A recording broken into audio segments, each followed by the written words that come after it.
voice of free speech. The truth delivered. Common sense for the American people. Welcome to the Scott Jennings Show. Okay, it's Monday, February the 2nd. We are tracking the partial government shutdown, which may last until Tuesday. Fentanyl deaths are plummeting in America. This hour, we'll explore why. And we continue to keep an eye on the Middle East, where President Trump weighs his options on Iran. This is the Scott Jennings Show here on Salem. Common sense for the American people. And we begin this hour with the latest on the emerging nullification fight on the streets of America. What started in Minneapolis has spread to other cities now. Los Angeles this weekend. Violent radicals took to the streets, attacking an ICE facility in L.A. Police arrested multiple violent agitators as protests erupted across the city on Friday evening. Last week in New York, police made dozens of arrests after anti-ICE protesters took over a hotel lobby because they thought it was housing ICE officials. Angry mobs are now roaming American cities, hunting for ICE officers and officials. I shudder to think what would happen if any of these mobs actually got their hands on the brave men and women of law enforcement. What is it that these angry mobs want? They want the federal government to stop enforcing immigration laws, laws that have been on the books for years and enforced without much controversy by presidents of both parties. These mobs and the politicians backing them up, stoking their anger and unleashing them on American streets, they want to nullify federal law. They effectively want to secede from the Union so long as Donald Trump is the president. And there's something else at play here, something far more sinister. The real play, the real idea held by these radicals is that America doesn't exist at all. If this sounds crazy and stupid to you, well, that's because it is. And therefore, it is no surprise that the biggest names in Hollywood are now promoting this theory. Last night at the Grammy Awards, singer Billie Eilish, pretty famous person, had this to say. Here's cut one. No one is illegal on stolen land.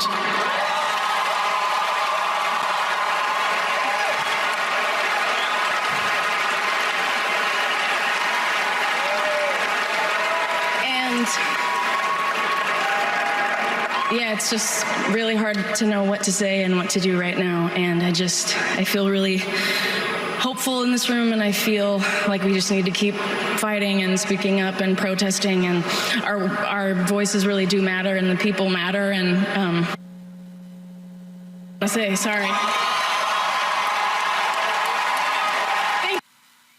That sound dropout that you heard was Billie Eilish making a profane statement against ICE, by the way. Starts with an F, ends with a U.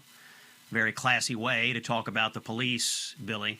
What does she mean by stolen land? Radical communists like Billie Eilish, who profits handsomely, I might add, from American capitalism, believe that America was stolen from the Native Americans, meaning that we have no right to enforce laws today, chiefly immigration laws.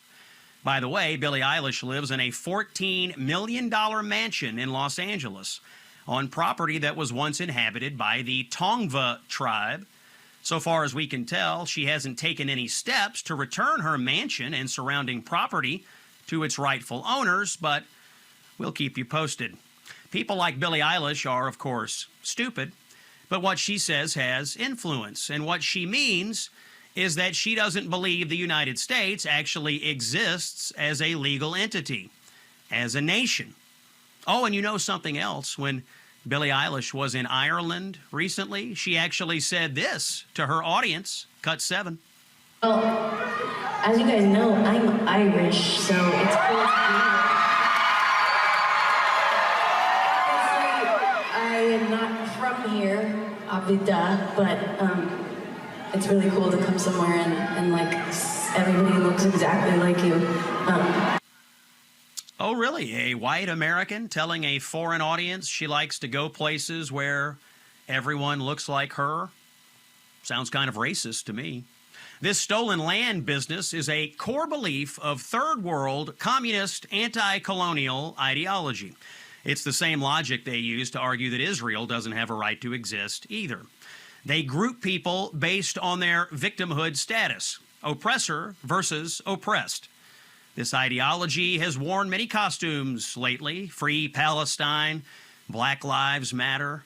Attacking ICE is just the latest vehicle for the same idea, that America is rotten at the core, doesn't actually exist, and therefore laws don't apply. If you don't think we should have immigration laws, you don't believe we should have borders, and a nation without borders is, well, no nation at all. Lest you think, by the way, this is confined to the fringe lunatics in Hollywood or the faculty lounges at Columbia or Berkeley, there are numerous Democratic officials and candidates who are espousing these views openly. Take a listen to Boston Mayor Michelle Wu. Now, she disgraces herself on the regular, but this latest statement may be her most dangerous yet. Cut 4. Every person, every human being has the legal right to come to the United States and seek asylum or shelter. Every single person on Earth, Mayor Wu. Earth's current population is 8.29 billion. That's billion with a B. But Democrats believe that, as a matter of policy, every one of them has a right to come here and claim asylum. And that's what they're saying in the case of this Ecuadorian national in Minneapolis who came to the United States illegally. You've no doubt seen the story. This is the guy who abandoned his 5-year-old son in the cold, leaving him to the care of ICE agents who did take care of that little boy while his father fled and his mother, also an illegal alien, refused to open the door. Democrats say the Ecuadorians can't be illegal because they're claiming asylum. From what exactly? Is there some turmoil in Ecuador? Of course not.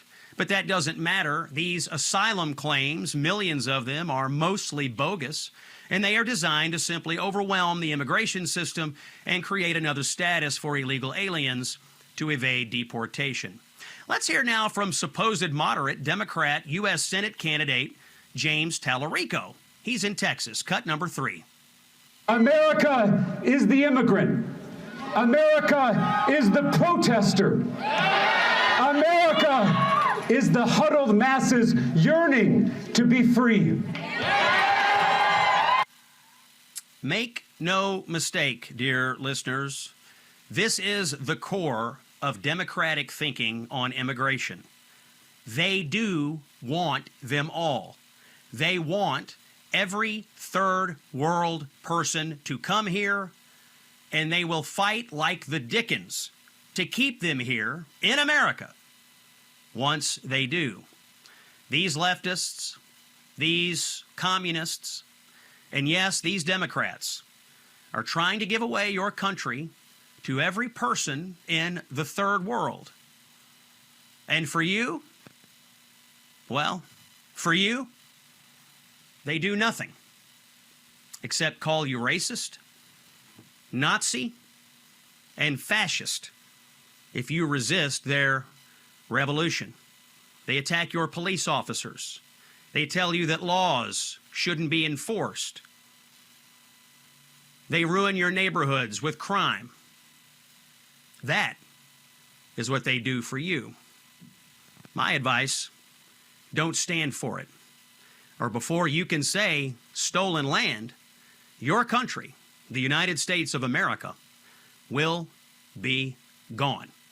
This is the Scott Jennings Show on Salem. You're listening to Common Sense for the American people. You know, we've been canvassing our listeners and customers of Relief Factor and collecting their stories. This latest listener story comes to us from Tom in Texas. Age 85 is Tom. Pain kept him from riding his bike and flying small aircraft as a flight instructor. That's what he loved to do. But after taking Relief Factor, he says his lower back and hip pain are virtually gone. And even long-standing trigger finger issues have also started to improve. Now, I have to tell you, I've seen improvements in my own life as well. You know, these debates I get involved in, these long days of travel, sitting in studios, a lot of wear and tear on old Scott here. Comes with the territory.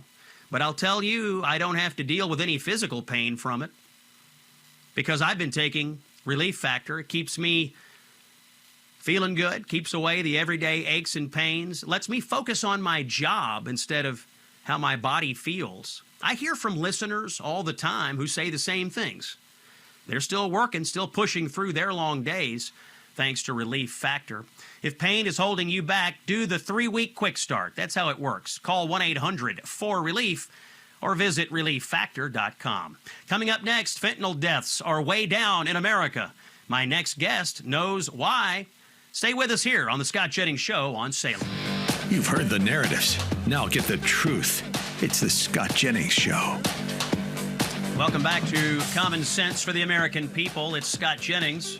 I want to highlight a story today. Good news, actually. Fentanyl deaths have been dropping significantly in the United States. Overdose deaths declined by over 30% between the summer of 2023 and the summer of 2025. And last week, the CDC estimated that nearly 73,000 people died of a drug overdose during the 12 months that ended last August, down 21% from a year earlier. Why is that? Well, my next guest is Dr. Sally Satel, who recently wrote the article, Why Fentanyl Deaths Are Falling. Dr. Satel is a senior fellow at the American Enterprise Institute and a practicing psychiatrist and lecturer at Yale University. She's done the research that you need to hear about it. Doc, welcome into the Scott Jennings Show. Oh, thank you very much. Thank you for being here, and I'd just like to start with this. Why, in your opinion, are fentanyl deaths falling in America? Yeah, well, there are actually several reasons, and experts are still debating over which ones are the most potent, but I think they all play a significant role. I'll go through them quickly. The first is Narcan, which is its technical name is naloxone, but that's the overdose reversal agent. People can literally squirt it in their nose. This is what emergency use, police use, and even now anyone can get it over the counter in a pharmacy, and it will reverse most opioid overdoses. With fentanyl, which is much more common than much more common and also now much more potent than heroin, you need sometimes a lot of sprays, but it works, and this is one very important reason I think why. A second reason is that the purity of the fentanyl supply has actually gone down. By the end of 2024, it fell from half from its peak the year before. And that's very important because, as I mentioned, fentanyl is 50 times more potent than heroin. And this is why the overdose rate has just soared from about 2014 onward. And this probably has to do with the fact that there's a supply shock from China. This theory was put forth in a recent issue in Science magazine, and the researchers speculate that the Chinese companies which make fentanyl precursors, which they send to Mexico, are sending less, and this is out of compliance with international counter-narcotics laws. Right. I will go on to the fourth, unless you have a question. No, please. This is great. This is Dr. Sally Satel, by the way, from Yale, who's done the research on why we're having a dramatic reduction in overdose deaths. Please, Dr. Satel, continue. Fascinating. Okay. Then there's the speculation that the pipeline of new users has slowed because young people are really put off by what they see in neighborhoods where fentanyl use is common. And this is very much parallel to the cautionary tale that developed with crack. There was so much contempt among the subsequent generations that lived in inner cities, and they saw what it did to the crime and the people who lived there, that they were frankly just turned off. And there are a number of rap songs from the mid-'90s warning against crack. Number 5, let's see, is that a lot of communities in the Midwest and on the East Coast especially, and I emphasize those places because fentanyl took 5 years really to move west. So its effect is still probably more ongoing there. But in any case, that we've reached something called fentanyl saturation. The idea being that people who use it actually kind of know how to use it. They don't use it alone, so that if they overdose, somebody else can use Narcan with them. They sometimes use fentanyl test strips, and they've become physiologically tolerant, so their bodies can handle it better. And I'll go to the final one, which is really a depressing one, but it's that the people who still use fentanyl are kind of the survivors. The most vulnerable and the least lucky have already died off. And some combination of some or all of these factors surely have played a role. Now, the question is, of course, will this good news last? That's Dr. Sally Sattel. She has written this article called Why Fentanyl Deaths Are Falling. We have seen a substantial drop in fentanyl overdose deaths. Dr. Sattel is a senior fellow at the American Enterprise Institute. She's also at Yale University. She's done the research here. I encourage you to look up her article. You can find Dr. Sattel on the X platform at SL Sattel, S-A-T-E-L, SL-S-A-T-E-L, and I would encourage you to follow along. Dr. Sattel, thank you so much for chatting with us today.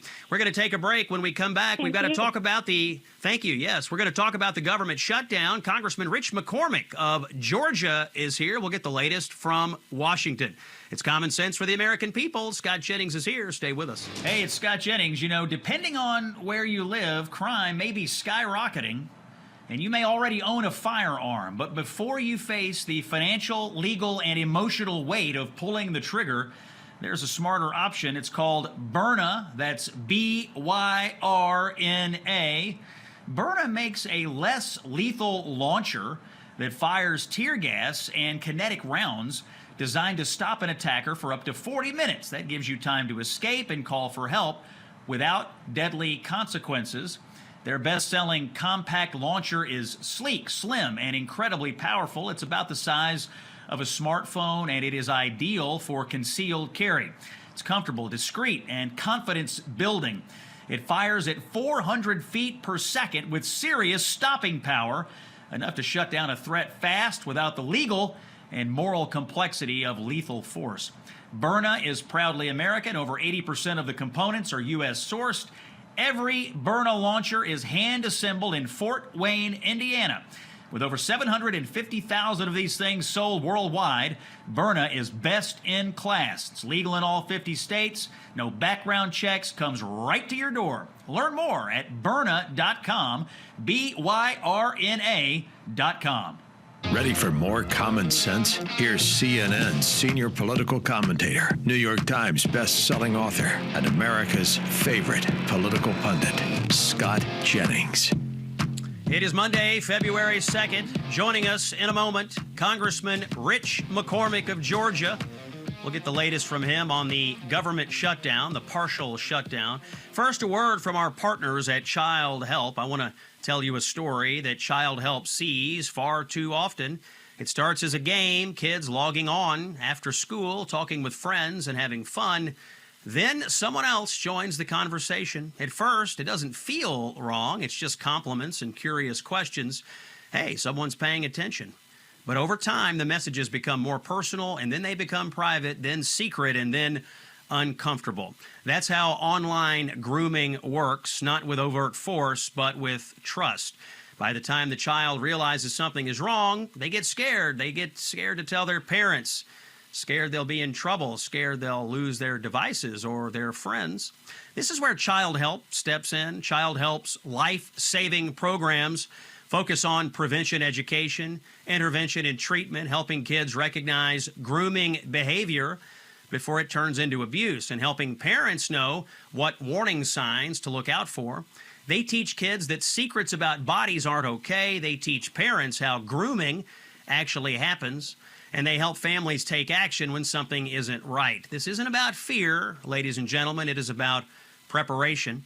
The truth is, every family is vulnerable, and every family deserves and needs the tools to keep kids safe. Your support for Child Help makes these programs possible. I support them. I personally donate. I would not ask you to donate to something I don't do myself. For just $27, you can help protect one child from abuse by funding Child Help's life-saving programs. I'm asking you to donate today. Text the word Child Help to 94878 and give $27, or you can donate online at childhelp.org/Scott. That's childhelp.org/Scott. Common sense for the American people today on Monday, February 2nd. It's Scott Jennings with you on Salem, and on the line with us, Congressman Rich McCormick, representing Georgia's 7th Congressional District. He is a decorated veteran and emergency room physician. He's on the House Armed Services and Foreign Affairs Committees. Congressman McCormick, welcome into the Scott Jennings Show. It's good to be with you today. Thanks for having me. Yeah, appreciate your time today. We are in the midst of a partial government shutdown. Let's start here, Congressman McCormick. Can you tell our listeners what is happening, why it's happening, and when do you expect the government to be fully reopened? Sure. So basically, the average human being is not going to have any effect by this. The only thing that's hung up of the 12 appropriations bill is the funding of the DHS, Department of Homeland Security. Obviously, the Democrats are trying to make hay out of the ICE situation in Minneapolis. They're trying to essentially go back to defunding the police. The best thing they can get passed right now is the Senate modification, which basically puts a CR, continuing resolution, past funding for the DHS for less than 2 weeks, really. It expires on February 12th. We have to revise that and come up with that. And meanwhile, the 11 other appropriations bills are going through. And we'd be basically funding the rest of the government. And actually, even the DHS gets funded, though, at prior funding levels until we figure it out. I don't think it's a big deal either way. The people who grandstand up this, Republicans or Democrats, there's nothing that's going to change anything in the average civilian's life. So I just wouldn't get too wrapped up around the details on this. We're going to figure it out. We got a couple weeks to do it. Whether if you freeze the government by not passing this, I think that would be a worst case scenario. Because we have the people's work to get to. Then we're not focusing on one bill, we're focusing on 12 bills together. I just think that's the wrong way to go about it. I'd rather get going and get a bunch of other stuff passed while we can get to work and do something while we still have control.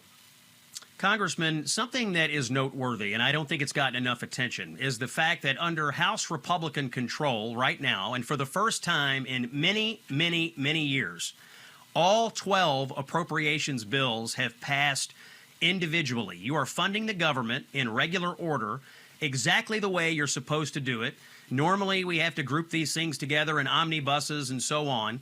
But under Speaker Johnson and the House Republicans, you're actually passing individual appropriations bills. This is how it is supposed to work. I don't think the Republicans have gotten enough credit for this. Tell us about the commitment by the Republicans to doing things in regular order. Well, for as much complaining there is about our discord and only having a one-vote majority, I'll tell you, you've never seen a more united Republican Party than now. Now, that can change in a heartbeat. It can change tonight. We're about to find out. We're about to test ourselves. But to have a one-vote majority and to actually pass 12 appropriations bills, never been done. This is the most united by percentage you've ever had. To compare it and contrast it to when Newt Gingrich was Speaker, we had a 40-vote majority, and we barely passed those things back then. So this is a really big step. It's not perfect. It's not as conservative as I want it to be, but it is a big step in the right direction considering the narrow margins that we have, something that can pass in the Senate. That's fantastic. I'm glad they're not trying to shut us down completely. This is a big accomplishment. And I think anybody who's worked up here for a while actually can take some great happiness in knowing that we've done that. The problem is we're not quite there yet, and it could be all for naught tonight. The president's going to lean hard on those several individuals that are still holding out. He is the gorilla in the room still. He's the one that's going to have to twist their arms to make sure that they realize, yeah, you can hold out. Yeah, say you need to do more conservative, but ultimately you're probably going to get a worse deal, not a better deal. Because when the Senate gets another slice at it, they always ask for more. And that's why we passed the last big, beautiful bill. It wasn't what I wanted. It wasn't as conservative as I wanted. It's still too much debt. But you know what? It was the best deal we could get that could pass the Senate. And so we did it. And sometimes you just have to do that. That's democracy. It's messy. It's not what I want. It's not what they want. It's something in between. That's democracy. But it's the best we got. So we're watching the House floor tonight. There are votes on all of this evening. It sounds like you think there may be a few Republicans who could be a fly in the ointment, but if everybody sticks together, everything will move forward as you and the leadership hope it does. So we'll pay attention to the House floor this evening. I was wondering if you might want to comment more broadly on the immigration situation. We've seen radical protesters in Minneapolis. We saw that spread to Los Angeles this weekend. People who effectively, Congressman, would like to nullify federal immigration law. It's pretty scary, actually, when you consider what the Democrats are proposing, that federal law shouldn't apply in certain jurisdictions. How's all this striking you, and what are you hearing from your constituents about it? Well, I tell you, everybody wants to support the law when it comes to immigration, especially when it comes to criminals. Where we sometimes lose our way as conservatives, we come across as discompassionate. But quite frankly, we could own the day on this. The average person doesn't want to ever see the remaining criminals here in the United States. Not only that they came here illegally, but they're actually preying off of that demographic.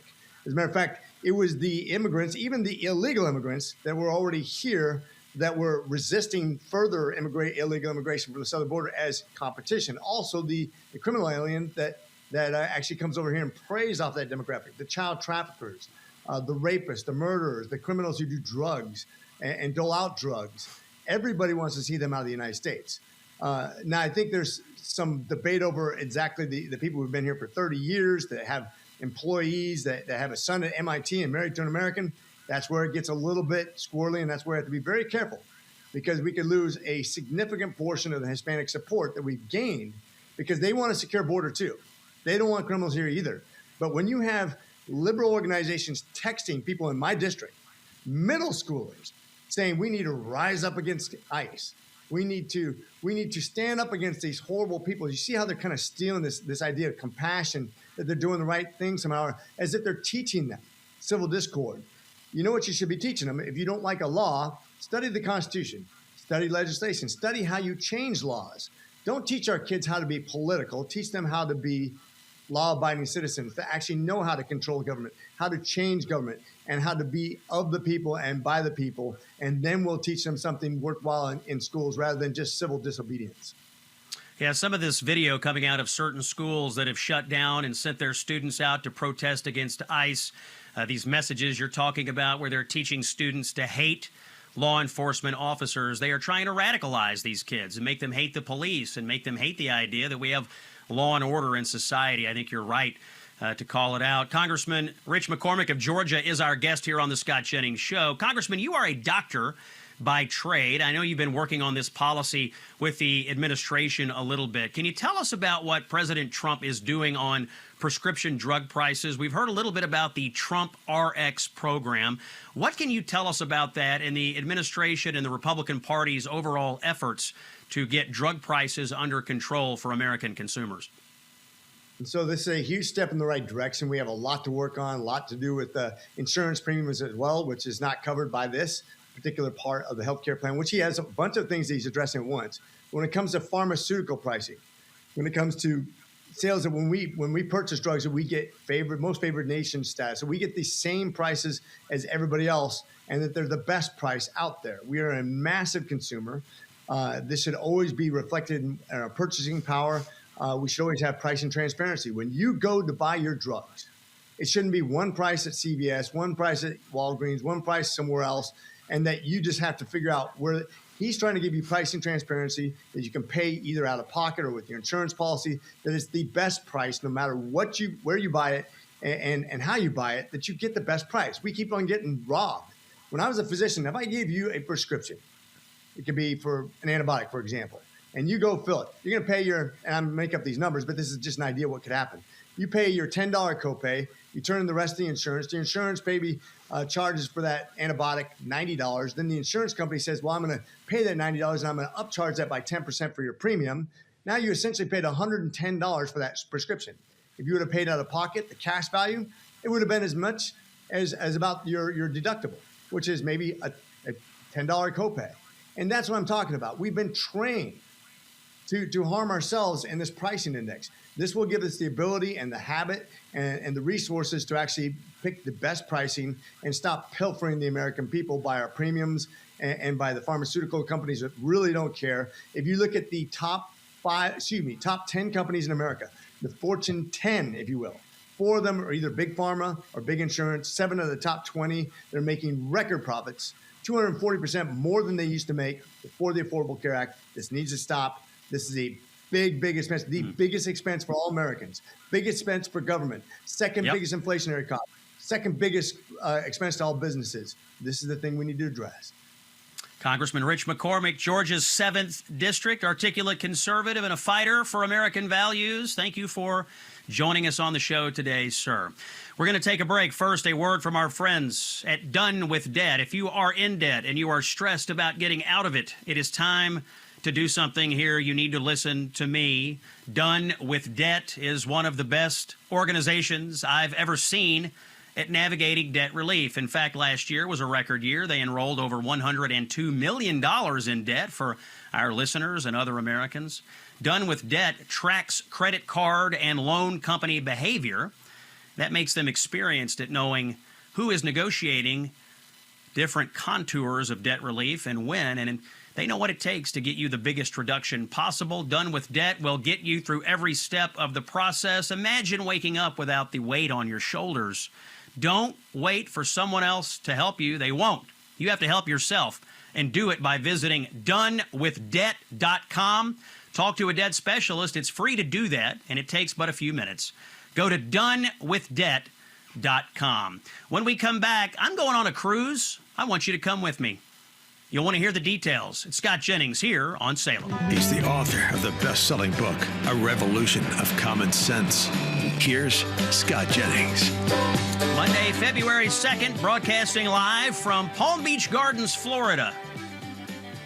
By the way, lest you think I'm down here lounging on the beach, you can't even do that. It's too cold to go to the beach in Florida right now. The iguanas are frozen. They're falling out of the trees. But it won't always be that way, and there are places you can go where it is warm. And I'm going to do that later this year.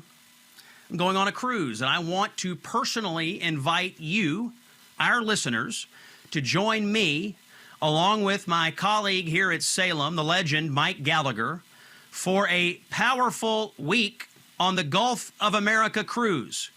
We're going to go in November, the 14th through the 21st of this year. It'll be right after the election.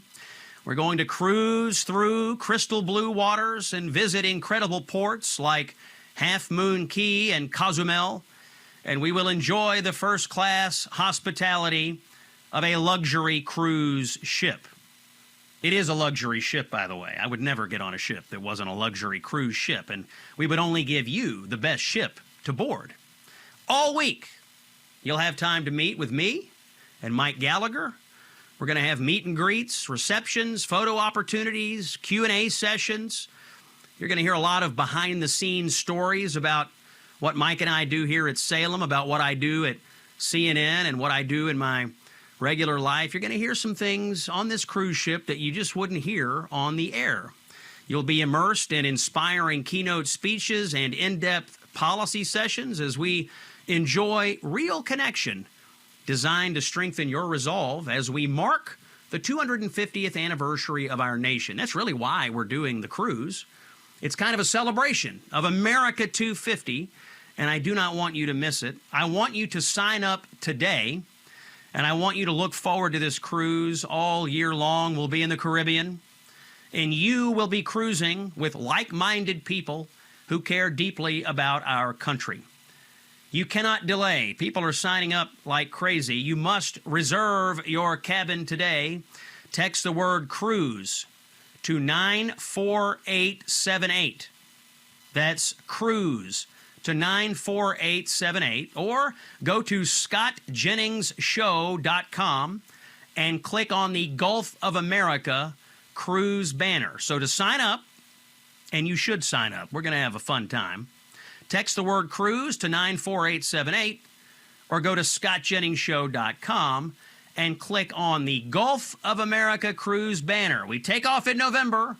It'll be just after the election. We'll discuss all the election results. We're getting ready at that point for the presidential cycle to begin. And I want to give you my unvarnished thoughts about all of that on this cruise ship. While we eat well, we fellowship, we visit interesting places, we see the sea. It'll be an amazing experience. The Scott Jennings, Mike Gallagher cruise coming up this November. Before we round out this hour here on the Scott Jennings Show, I wanted to bring you one more story, an incredible story. I had to highlight this. You may have seen it if you haven't. The New York Times has been running op-eds from a supposed doctor who was slamming Israel, of course, in his opinion pieces on the pages of the New York Times. They called him a Gaza doctor. It turns out that this man was a colonel in Hamas. The New York Times has been running columns from literal Hamas militants. Hussam Abu Safiya was recently photographed wearing a Hamas military uniform while at a gathering of Hamas elites to celebrate the completion of the Kamal Adwan Hospital. That's according to the Jerusalem-based watchdog NGO Monitor. So you have this man, Hussam Abu Safiya, a Hamas colonel, claiming to be random, humble Gaza doctor. And, of course, the New York Times gobbling up his opinion pieces, which slander Israel. Now, you might remember that last year the New York Times had to add an editor's note to an image of a malnourished child that they tried to tell you was starving because of Israel, but really he just had pre-existing health issues.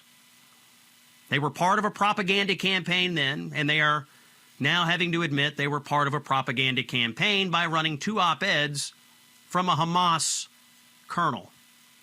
Remember when their opinion page editor had to resign over a Tom Cotton op-ed? Will anyone resign over this? Don't hold your breath. That's hour 1. Hour 2's coming up. It's Common Sense for the American people. Scott Jennings is here. Stay with us on Salem. The voice of free speech. The truth delivered. Common sense for the American people. Welcome to the Scott Jennings Show. It is Monday, February 2nd, Groundhog Day. You're listening to the second hour of the Scott Jennings Show, Common Sense for the American people. They were at it again, as they always are, in Punxsutawney, Pennsylvania. What happened to the groundhog this morning? Let's listen into the moment where the groundhog emerged. Cut 10. Hear ye, hear ye, hear ye.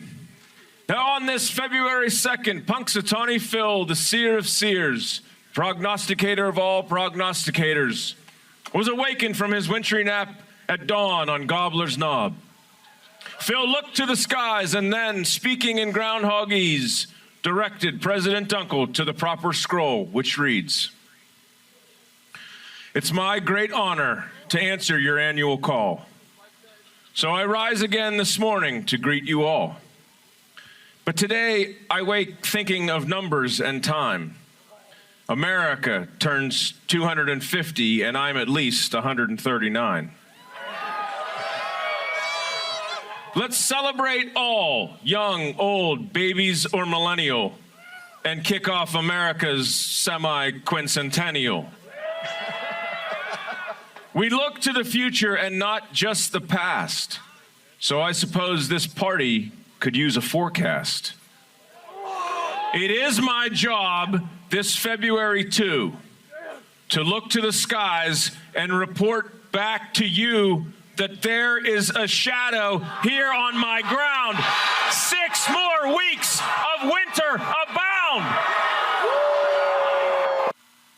Oh, that naughty groundhog has foisted upon us 6 more weeks of winter, and it's underway already here in Florida, where I broadcast to you today. It's cold down here. The iguanas are freezing and falling out of the trees. Terrible thing. Breaking news, by the way, just into the show. President Trump is apparently holding nuclear talks with Iran on Friday. To discuss all this and other national security matters, Rebecca Heinrichs joins me, national security expert, and she is a senior fellow with the Hudson Institute.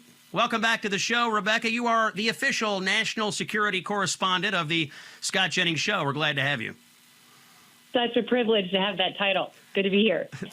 Thank you very much. The president, by the way, was asked over the weekend if a strike on Iran by the United States would start a larger regional conflict. Let's listen into the president and comment, cut number 9.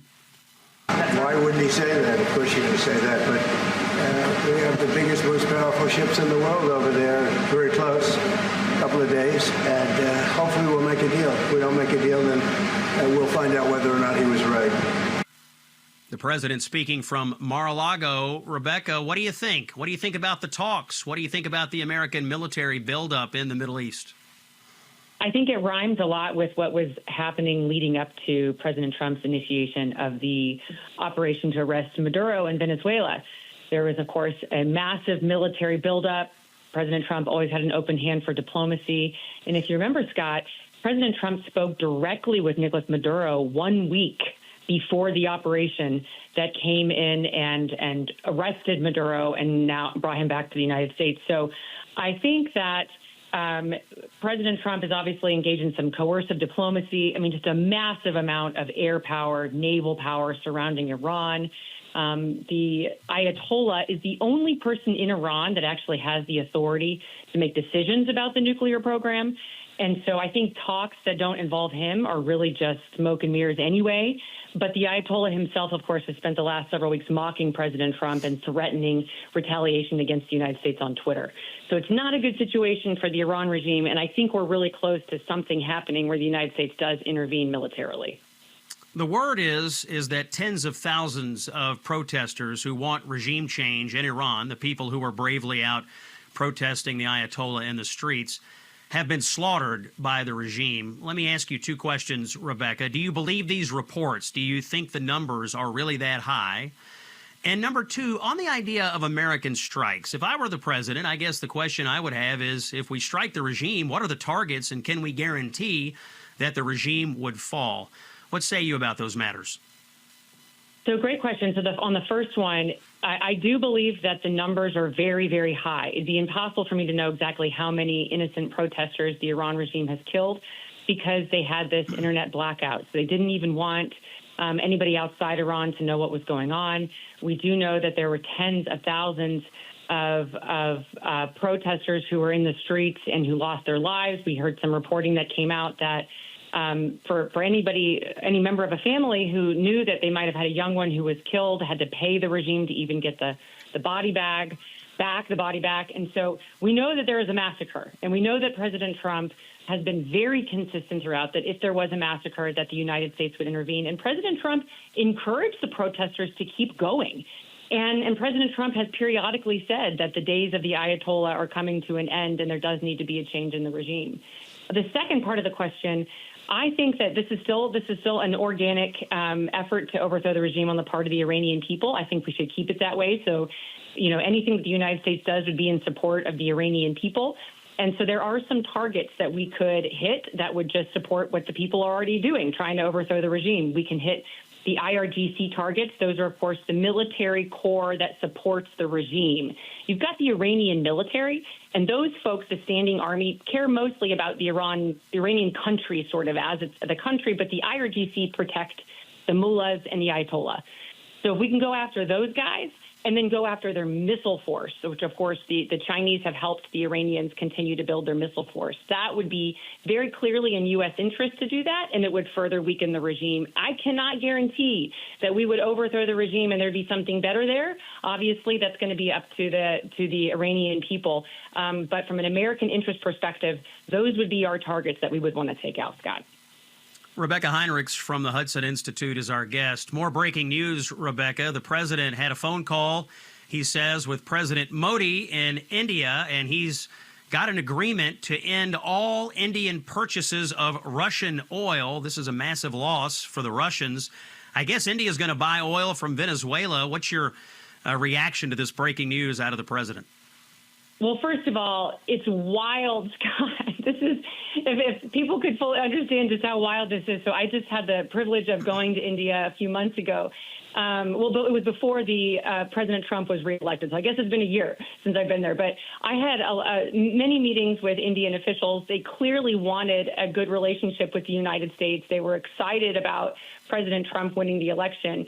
But there's always been this challenge of what to do about Russia, because India and Russia have this complicated relationship where they sell and buy military equipment.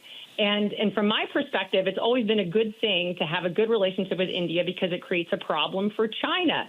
But I was sort of always under this impression it'd be so hard to get the Indians to stop buying Russian oil. 1.4 billion people in India, they need energy. But for President Trump then to topple Maduro and then say, we've got this energy source in Venezuela now, get off the addiction to Russian oil, buy it from Venezuela. I mean, that's such an incredible move. If we can really pull it off, kudos to the Trump administration and the diplomats to even get this far, to get this announcement. It really is remarkable, Scott. Yeah, and it shows the intertwining of energy policy and national security and diplomacy and how those things work together for this president. Rebecca, we have about 30 seconds. I did want to get your comments on Cuba not getting as much attention right now, but it's obviously under serious pressure from Washington. Do you think we will see regime change in Cuba this calendar year? Obviously, that's my hope. And again, getting back to the last thing you talked about with energy and President Trump, he clearly understands that our number one threats are China and Russia. But the way he's going about weakening those regimes is he's picking off these weaker countries that have acted as proxies. Cuba is a major ally of the Russians. And so I'm hopeful that with this pressure on Cuba and pointing to Cubans to see what happened to Venezuela and this administration's dedication to making sure that our hemisphere is not a playground for our peer adversaries, the Chinese and Russians, I think that we can be bullish on some progress on Cuba this year, Scott. That voice you're hearing, Rebecca Heinrichs, a senior fellow at Hudson Institute and the national security correspondent for the Scott Jennings Show. Rebecca, thank you for joining us today. Always good to be here. Thanks, Scott. Love hearing your voice. Thank you. By the way, I was talking to my dad today, my father, Jeff Jennings, on his way to Florida, actually. I don't know why he's driving down here right now. It's so cold. But anyway, on his way, and he was telling me how good he was feeling for the trip. Why is my father feeling good? Because he is a faithful user of Relief Factor. Nobody has embraced this more than my father. My dad, no spring chicken, but he's hopping around like one, taking his winter trip to Florida. I think Relief Factor could work for you as well. Try their 3-week quick start. That's all you really need to do. You call 1-800-4RELIEF or you visit relieffactor.com. Let's see if we can get you out of pain. It worked for my dad. I've taken it. Works for me. We're getting lots of calls and letters. I think you should consider us. More when we come back. You're listening to The Scott Jennings Show on Salem. When he's not in the Oval Office or owning the libs on CNN, he's here with us. It's The Scott Jennings Show. And it is Monday, February the 2nd. Scott Jennings broadcasting to you live from Palm Beach Gardens, Florida. I've been back and forth across the country over the last few days. Always nice to see my friend here in Palm Beach Gardens, Mr. Curtis Bush of Studio 67. Does a terrific job hosting the Scott Jennings Show when we are in town. I've had actually some really good events over the last few days. Saturday night, in fact, I was speaking to several hundred people at the Mojave County, Arizona Republican Party. Signed a lot of books out in the desert. I flew into Vegas and drove through the desert to get to the tip of Nevada where it hits Arizona, Mojave County, Arizona, the northern part of that state. Some really enthusiastic Republicans out there, and I also saw Congressman Paul Gosar as well. So really fun event Saturday night. And then I got up the next morning and flew to Florida. And last night in Fort Lauderdale was able to give a speech to the Commodity Markets Council. I don't understand a lot about the commodity markets, but that didn't stop me. We had a fun dinner nonetheless, And I'm appreciative of the commodity markets guys for having me into their State of the Industry Summit in Fort Lauderdale. It was a really great group. Of course, being invited to South Florida when it's this cold, it's a bit of a betrayal, isn't it? And I won't forget it. But I know people across the country, everywhere, not just in Florida, are feeling the cold. And because of that, it may be that you are thinking about, how do I get to somewhere warmer? How do I at least put something on my calendar that gives me some hope of being warm later this year? And I have the answer for you. Go ahead and put it on your calendar right now. November 14th through the 21st of this year, right after the election. So you can vote, and then you can do this. Go on the Gulf of America cruise with me, yours truly. And also Mike Gallagher of Salem. He's going to be there as well. Gallagher and Jennings teaming up for a powerful week on the Gulf of America cruise. November 14th through the 21st, we are going to visit ports like Half Moon Cay and Cozumel. We will enjoy the first-class hospitality of a luxury cruise ship. What will you do while on board? Well, we'll have meet and greets, photo ops, Q&A sessions. You'll hear some behind-the-scenes stories that, frankly, we cannot tell you on the air, but we can tell you privately on a cruise ship. You'll want to hear it.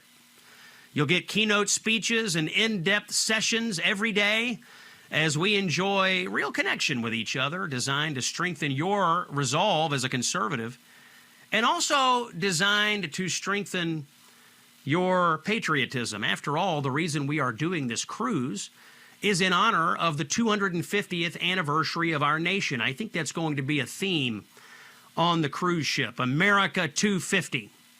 A lot of people are trying to tear down America right now.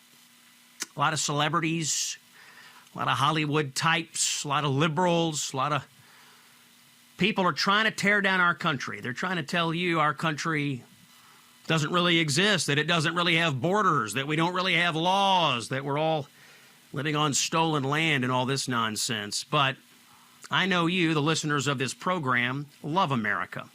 You believe America is the greatest nation that's ever been created.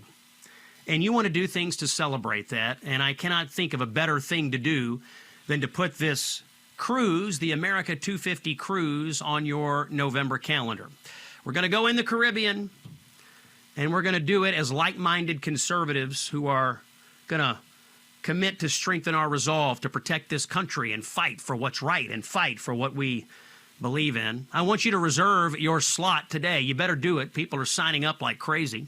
Text the word cruise to 94878. Text the word cruise to 94878.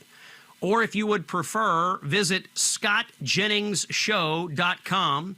On that webpage, we have a banner at the top of the page. It says Gulf of America Cruise on the banner. Click on it, and you can sign up there. There are a limited number of slots here, folks. It's a cruise ship, after all. Limited number of cabins, but I would love to see you there. I am so looking forward to this. Gallagher is a riot. He's going to be amazing. We're going to have such a great time. We're going to see great things. We're going to have great conversations. And I love meeting the listeners of this show and the supporters of Salem. We're going to take a break. When we come back, on the front lines of the Battle of Minneapolis, Mark Johnson, the Minnesota Senate Republican leader, is here. You don't want to miss this conversation. It's common sense for the American people on Salem. Stay with us. You know something? Universities are kind of a bad deal. 6 figures of debt for a bachelor's degree that signals less every year. 4 years spent navigating ideological rules instead of learning how to think. Grades inflated, standards lowered, dissent punished. We call it higher education, but it's mostly expensive daycare with a credential attached. The University of Austin, also known as UATX, is different, however. Admissions at UATX are based on test scores alone. No essays, no resumes. Nobody cares who your parents know. If you're smart enough, you're in.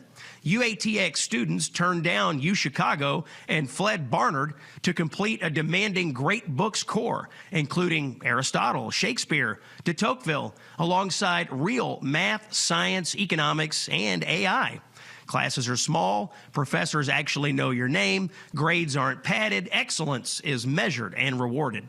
From day one, students work directly with top founders, investors, and institutions, building companies, doing serious research, and landing real internships. And here's the part that changes everything. There is no tuition. Thanks to private donors, every UATX student graduates debt-free. You're free to take risks, free to start companies, and free to build a life instead of paying off loans. If you want an empty credential, look elsewhere. If you want a serious education that actually prepares you to lead, apply to the University of Austin. Visit uaustin.org. That's uaustin.org. Saving Western civilization, one busted leftist narrative at a time. It's the Scott Jennings Show. And it is Monday, February 2nd. You know, one of the narratives that's being pushed in the media right now is that enforcing our immigration laws is somehow unpopular, and that what Governor Tim Walz and honorary Somali pirate Mayor Jacob Fry of Minneapolis are doing somehow has popular support, or rather, I should say, what they're not doing. Here's the latest Minnesota poll. The question was, should state and local authorities help with immigration enforcement? The issue here is lack of cooperation. We've been talking about that for weeks. The answer, 50% of people in Minnesota said yes, they should cooperate. They should help with immigration enforcement. Only 36% said no, we should not cooperate. I think the Democrats are out over their skis in Minnesota and elsewhere as they prevent cooperation with federal law enforcement. To discuss all of this with me is someone who is on the front line of this battle in Minnesota. His name is Mark Johnson. He is the Senate Republican leader in the state of Minnesota. Senator Johnson represents Senate District 1, I think up in the northwest corner of the state. Senator Johnson, welcome into the Scott Jennings Show. Hey, Scott, thank you so much for having me on. I really appreciate the opportunity to get on and talk a little bit about what is going on here in the state of Minnesota. We've been making some headlines lately. You know, I assume when you ran for the state Senate and became the Senate Republican leader, you didn't imagine your state was going to be in the national news for all the wrong reasons on a daily basis. But yet here you are, as you hear these poll results, half, 50% say yes, cooperate, 36% say no. Does that match what you're hearing on the ground from your constituents and other people in Minnesota? Yeah, that's a great question. You look at Minnesota, and it's a lot like other states where there's a little bit of blue and a lot of red. In my district, I think you'd find overwhelmingly support for cooperation between law enforcement and our federal law enforcement friends. But what you see down in Minneapolis and St. Paul is a real effort to undercut federal law. And that's going on through the protests, through aggravating the operations that Metro Surge is trying to accomplish down there in the state. So it's really become quite a hot spot down in the metro. But I think most of the rural Minnesota feels very strongly we should be cooperating. So when you hear Governor Walz and you hear honorary Somali pirate Jacob Fry say we're not going to cooperate, Fry really, I think, has been the worst offender here. He has been strident in his opposition to not cooperate. Of course, Walz, I think, has been the worst offender when it comes to rhetoric. He's out here saying that Minneapolis is a modern-day Fort Sumter. When you hear Fry and you hear Walz, how do you respond to that as the Senate Republican leader? I assume you are recoiling from this rhetoric. This doesn't really, I think, represent Minnesota values, does it? It's really been a turn with Democrats and their talking points. If you look through press releases in their talking points, it's this hardcore language with a lot of swearing in it to make them sound so tough. But the reality is Minnesota is known for Minnesota nice, right? The priority is to get along with each other and do that. But once we elected Governor Walz and AG Ellison and Mayor Fry, it's really turned into this whole toxic sort of DC politics in this state that has run pretty strong 8 years since governor has been there.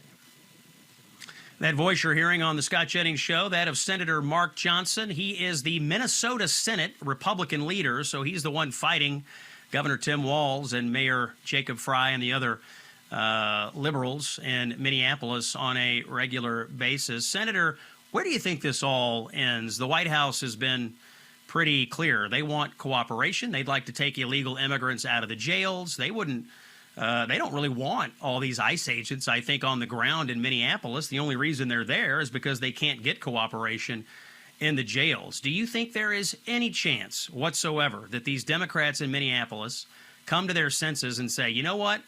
Yes, we will cooperate, and that way you can ramp down the ICE presence in Minneapolis?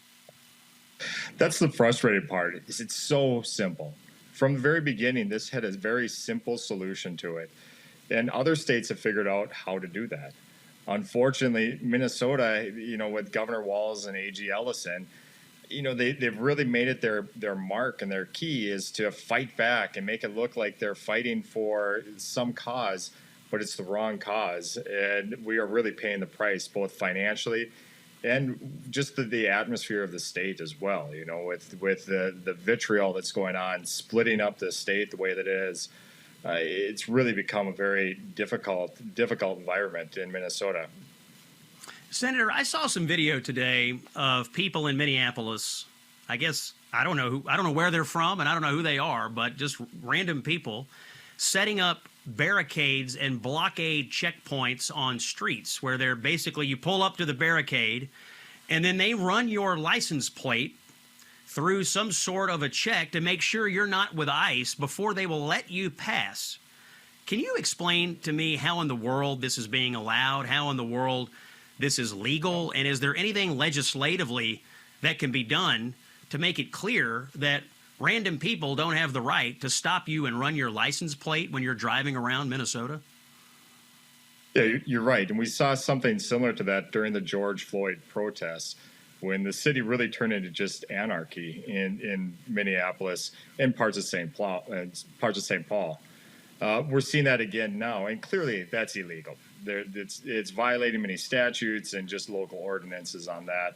But we have such weak leadership in this state when it comes to Mayor Frey, with Walz as well too, that they're not willing to stand up and do the right thing and enforce the law that needs to be enforced. So, I don't know what it's going to take. I think it's going to take some new leadership at the end of the day, but unfortunately, the election's not until November.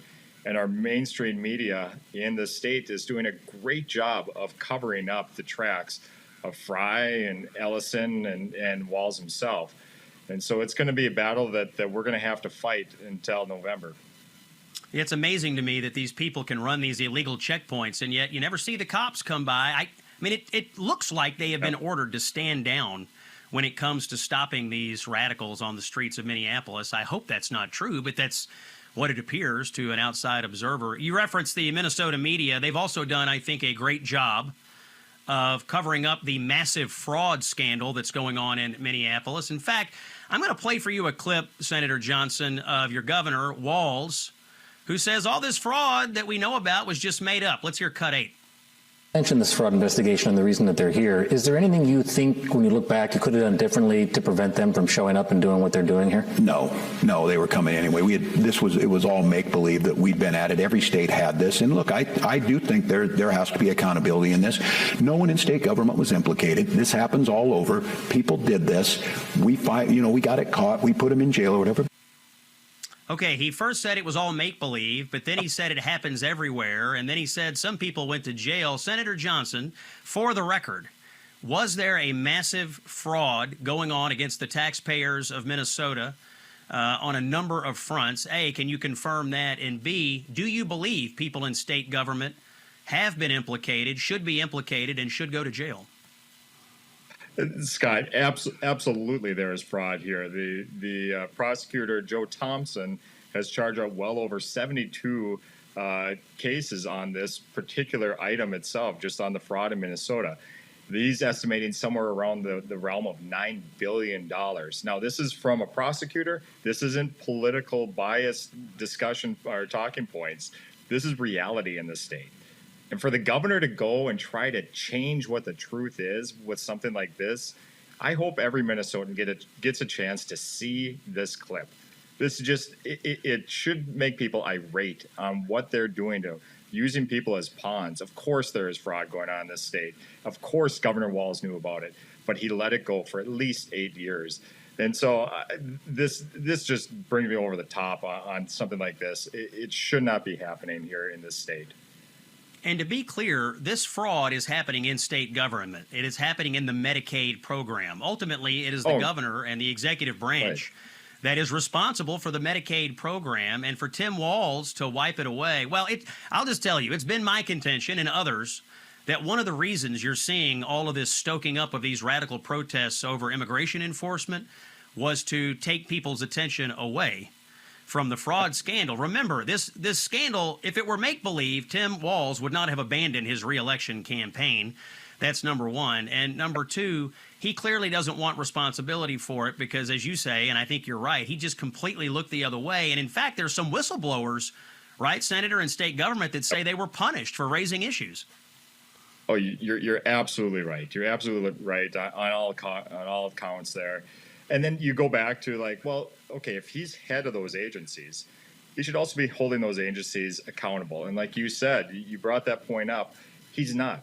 There's nobody in the agencies that have been fired, on the record, fired for the fraud, for the incompetence that has happened there. Clearly, they have looked the other way as fraud is going on. They had the responsibility to go and show up at these daycare centers, at these clinics and different things, to make sure that the taxpayer dollars were being used for those services, for those who needed it. And yet they were not showing up. There's empty buildings with mailboxes outside or Leering Center signs on the outside. And that's what we were paying millions and millions of dollars that should have been going to veterans or schools or those in need that needed those programs.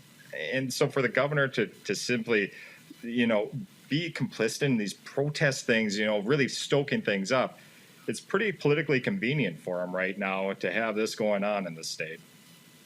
Senator, we've got about 30 seconds left. Are you or are other senators, are people in the legislature in touch with the federal government still about turning over information that you have uncovered about the fraud?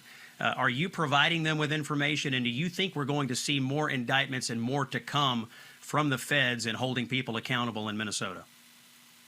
There are a number of sources, Scott, that are working on that right now. We have the Office of the Legislative Coordinator there that's working on getting some information over. Our House partners are doing a great job of getting that information over. And we've got several leads within our caucus itself that's working on that information too. So, yes, there is information being flown up to the federal side of things. And hopefully we're going to see that pick up again as we crack down on the fraud in Minnesota. Senator Mark Johnson, he is the Republican Senate leader in Minnesota. We really appreciate your time. Thanks for joining us today. Hey, thanks so much, Scott. Appreciate it. All right, talk soon, my friend. I want to talk to you, by the way, about your wireless service. Here's what you don't know. There is actually a wireless company that you can choose that shares your values. And in fact, they invest in your values. I met these guys recently. I couldn't have been more impressed. They run Patriot Mobile. They are more than just a wireless provider. They are an activist organization that is funded by selling top-tier cell phone service. They do deliver prioritized premium service on all three major U.S. networks. You'll get the same or even better coverage when you switch. And they do have unlimited data plans, mobile hotspots, and international roaming. Everything you need, Patriot Mobile has. And I'll tell you what they also have is a willingness to fuel the Christian conservative cause. Every bill you pay advances the values of faith, family, and freedom.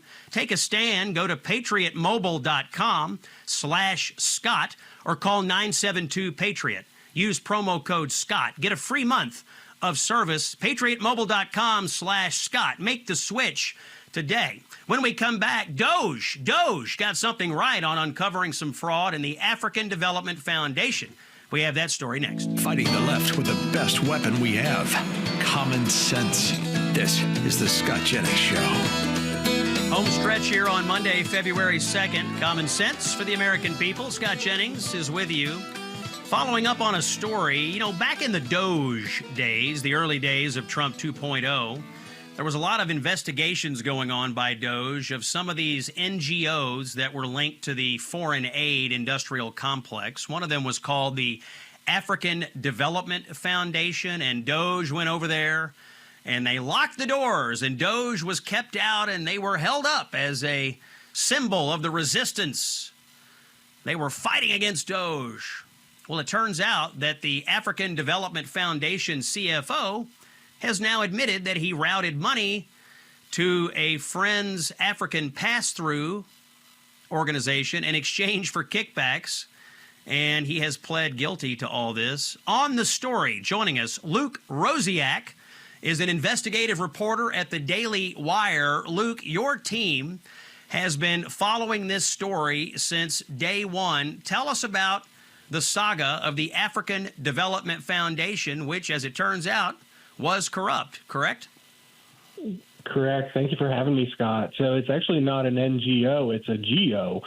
This is an a federal agency, despite the name having foundation in it. It's a government agency, kind of like the little brother of USAID. And nonetheless, its employees, for some reason, felt that they didn't have to recognize that the Trump administration was in charge of the country. And so they locked the doors. And, this was at the time Elon was saying, if people resist Doge audits, it's probably because they have something to hide. But other people, like Democrat Senator Brian Schatz, said that they were heroic. I mean, they were the David fighting against the Goliath. The left-wing media called it the little agency that could, because they were resisting Doge and the Trump administration so hard. But around that time, back in May, I did a very long story, sort of like a 5,000-word expose that got into how corrupt this agency is. And I talked to a whole lot of people that worked there, all of whom, probably vote for Democrats in their personal lives, and joined to support the mission of helping poor people in Africa. But what they found when they started working there is it wasn't doing anything of the sort. It was just sort of an agency that existed to let a bunch of bureaucrats funnel money to themselves. And I laid out several instances where they would give money to some African group, but then they would make the African group give some of it back. And so it's kind of exactly what people were speculating was happening with USAID, where the money goes out the door and it looks like it's going to some poor country, but it's really just going to a bunch of people that live in Bethesda, Maryland, and things like that. And so this wasn't speculation. In this case, I was able to show it. One of the things that I found was actually a search warrant during the Biden administration on the CFO of the agency, a guy named Matthew Zahu. And so what happened this week is the wheels of justice turned slowly, but they finally charged him and he pleaded guilty. But in between time, what's really interesting is these left-wing groups were suing to try to get an injunction from a judge that would block Trump's people from being in charge and put in charge of this guy that just pleaded guilty. And they did that even after they knew he was under criminal investigation, at least if they read the Daily Wire. All right, this is blowing my mind, and I need to correct myself. It's not an NGO, as you pointed out. The African Development Foundation is a government agency, so your tax dollars fund this. The CFO is a guy named Matthew Zahu. He is the ringleader of all this, and you had left-wing lawyers in D.C. manipulating the law to try to protect him. But what you're saying is we were passing through U.S. tax money to these other things going on in Africa, African countries, and he, the CFO, was demanding personal kickbacks, and that's what he is going to plead guilty, right? He's taking bribes. This is what the guilty plea is? Correct. And there's one particular instance that the guilty plea centers on, but in my story, it talks about several instances where a similar dynamic took place, and it also extended beyond just the CFO. Wow. And it's sort of a story of whistleblower retaliation, because a few years ago, the general counsel began calling attention to the fact that they were violating all sorts of laws, and they wound up pushing him out and sort of viciously retaliating against him. And so for years, this guy was trying to call attention to what was going on. And Senator Risch, a Republican who's in charge of on the Foreign Affairs Committee, he said, look, if you guys don't clean up the act, people are going to lose faith in all foreign aid, and we don't want that to happen. Luke, you're exactly right. Everybody needs to read this story. Luke Rosiak, you can get it at the Daily Wire. There is corruption in our government. It was uncovered by Luke Rosiak, our latest guest. We're done for the day. Join us again tomorrow. It's Scott Jennings with you here on Salem.